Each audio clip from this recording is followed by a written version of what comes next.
Are you looking for your money? That's right. I'm asking if you have lost some money because we may have found it. And if you watch this video, you might just find out where it's gone. Yeah, the traditional mainstream way to save and prepare for your future has at least 20 major wealth transfers that most people don't even know exist. And we're going to go through 5 of those today. So you're in the right place if you'd like to find your money. Again, my name's Mark Willis. I'm a certified financial planning professional and a bank on yourself professional as well. So I'd love to get into this strategy with you to learn who's got your money and figure out a way to get it back if possible. So let's jump into it. What do you say? I'm going to share my screen with you and we'll walk through this together. This was a surprise to me when I figured this out. So, my basic premise is that we're looking for the maximum efficiency in our money, not necessarily the maximum accumulation. Now, again, I meet with people all day long over Zoom and over the phone. And quite often they'll say, "Hey, Mark, I want as much money in my retirement as possible." And I'll say to them, "Well, what's the point? What's the goal of just piling up a big, dragon sized worth of gold, mountain of gold?" And when they really come down to it, they say, "Hey, I just want to make sure I have enough money to spend in my retirement. I want the lifestyle I want to have." And that's an awesome goal. Those are good goals. So one thing we can do is just pile up a big mountain's worth of gold, like something out of the Hobbit, or we can make every dollar as efficient as possible for us. And most people, when you come right down to it, are pretty happy, pretty satisfied with an efficient financial life that brings them the most gain for the fewest dollars required to save. So let's get right back into it here. The plan and goal of most people I meet with is ultimately maximum efficiency. And unfortunately, transfers of wealth are there to zap efficiency right out of your pocket. It makes what would have been a perfect J curve up and to the right less so. And it's the idea of taking money out of your pocket, transferring it to somebody else. Now, there are literally 20 transfers that happen over a person's life. I'm not going to go over all 20. I want to give you the top 5. The first one is mortgage interest. On the 30-year mortgage, you're going to see the house price spent to the bank double. So if you bought a $400,000 house, that means over a 30-year period, you'll end up giving the bank about $800,000 spread out over those 30 years. That's huge because the house necessarily didn't, say it was going to be 800 grand when you bought it. Now, most people look at home equity and they think about it reactively. Oh, my neighbor's got a pool. I need a pool. My neighbor just upgraded his second story. I need to get some extra landscaping on my property.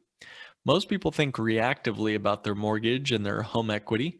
I'd like you to consider thinking proactively. How can you use, if you own a home, how can you use that home equity proactively? How can we make a game plan every 5 years, 10 years, whatever, to harvest out some equity and put it to work so that you can use it in the most efficient way possible rather than letting it just sit in the drywall of your house?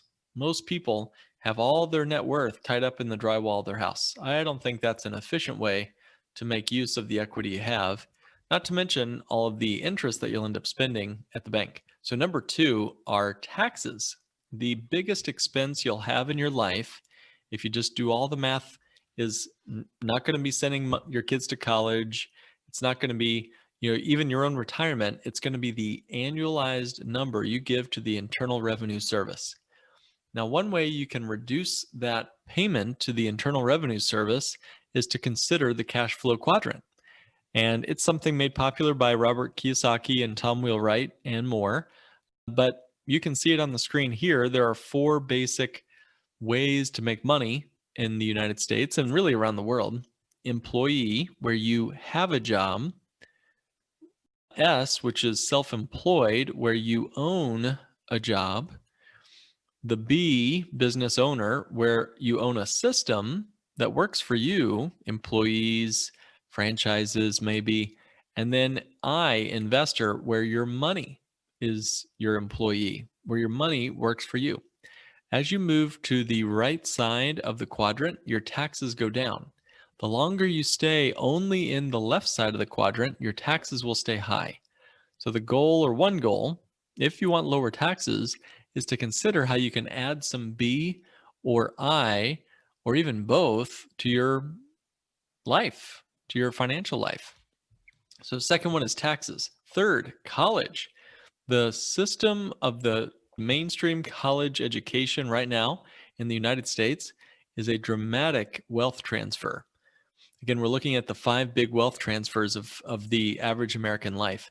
And the average American will spend, for a young child born today, will be over $250,000 for a public in-state tuition and room and board. Sticker price for college in 18 years is going to be $250,000. That's huge. That's for one child. No wonder so many, boomers and Gen Xers are feeling the pinch, because they've got to prepare for their own retirement and take care of Susie and Johnny going through college. So we at our firm, Lake Growth Financial Services, have some solutions that help folks navigate through lowering the price of college, but also paying for college in a way that doesn't leave you going broke in the process. In fact, I just got off the phone with someone who's going to be able to send their 4 children to college for an amount totaling $381,000, and the kids will actually financially benefit, as will the parents financially benefit from the tuition and the costs and the expenses of the education.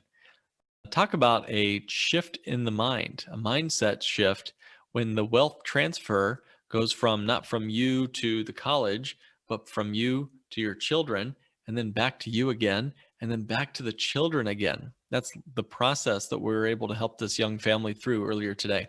So I'm super proud and excited of the strategies that we were able to help that family take care of. Back to our discussion here. The next one are retirement plans. One counterintuitive wealth transfer. Most people think of retirement plans as a way to keep wealth. Unfortunately, if you total up the fees, the taxes, and the beta, or the market volatility on your retirement plans, those retirement plans, traditional retirement plans, are a significant wealth transfer over your lifetime.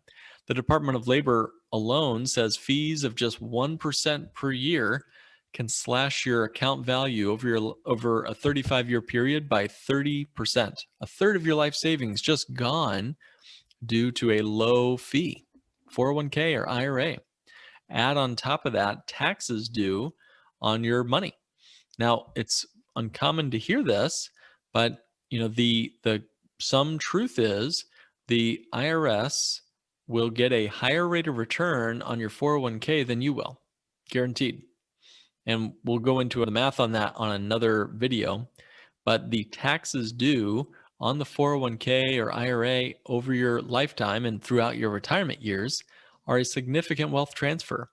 And then finally, beta, market volatility. The slinging and swinging of the market can significantly be a wealth transfer.